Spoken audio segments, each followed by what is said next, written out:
Hi, I'm Scott Ninneman, and I'm the author behind SpeakingBipolar.com.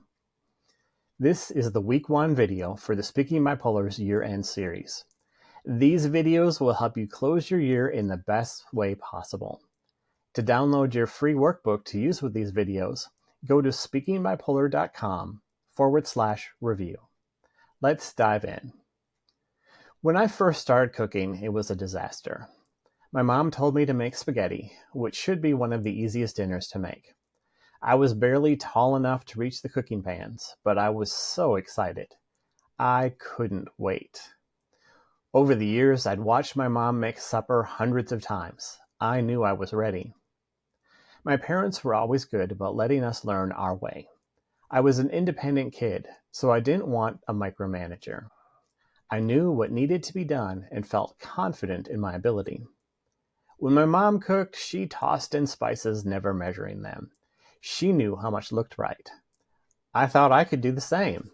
So I grabbed the spices off the rack and sprinkled them at random, and then I got to the salt, and I thought, everybody likes salt.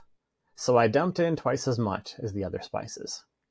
The resulting spaghetti sauce was barely edible, but my dad ate it anyway. He knew I felt like a failure when the sauce tasted like salt water with meatballs, and he wanted me to have a win. How he swallowed every bite, I'll never know, but I'm grateful he did. From then on, I asked for directions and let my mom or older sister help me when I cooked. Every meal that tasted good was a win and gave me confidence to cook even more. To grow as a human, it's essential to take time to look at past successes. Every win counts and should be celebrated. This review is especially important at the end of the year. But what counts as a win? That's completely up to you. First off, don't stress yourself out. Your wins should never compare to anyone else's. It's up to you to make your own definition of success. No win is too small to be counted. I had both an awesome and a terrible year. As I share my win list later, I hope it inspires you to make your own. You probably have many little successes every day.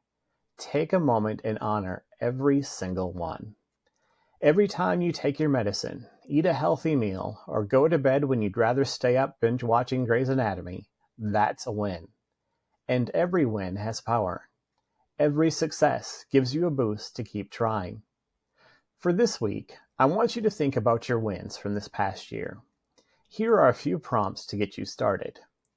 What went well for you? Did you have wins at work, school, or at home? What wins did you have in caring for your health? What relationship wins did you have? Which self-improvement wins can you celebrate? What steps did you take to improve your life? Did you stick to healthy routines? Try to list as many wins as you can. If you're using the year-end review guide, there's room for 15, but don't let that number stop you. If you struggle to come up with 5, that's okay. And if you come up with 50, that's wonderful. Congratulations to you.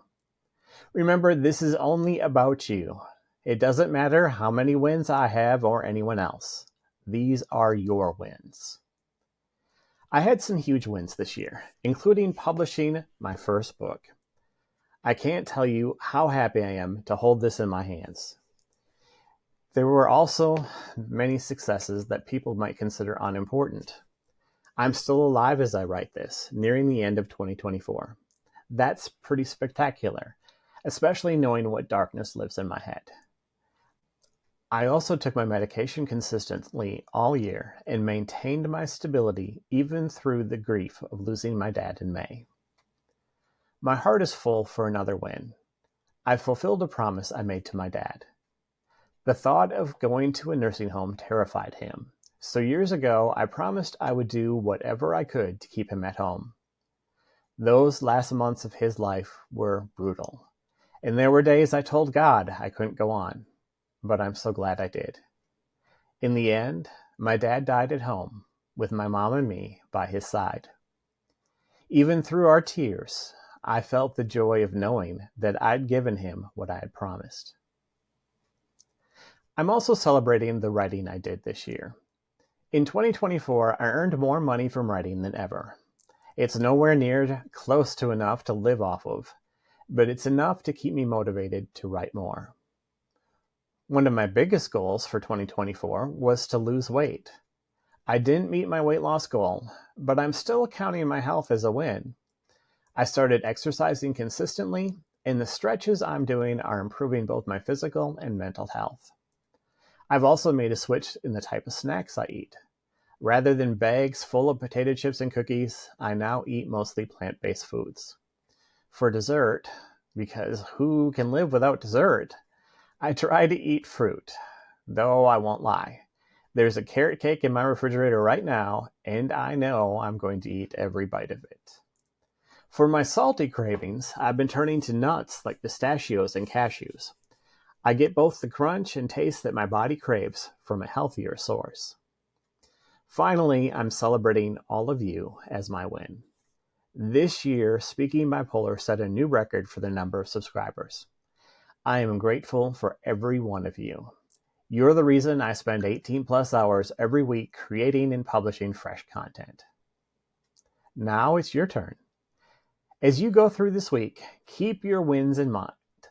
Use the questions above to make your list, and then celebrate all the good things you did. You are pretty wonderful and should celebrate every success.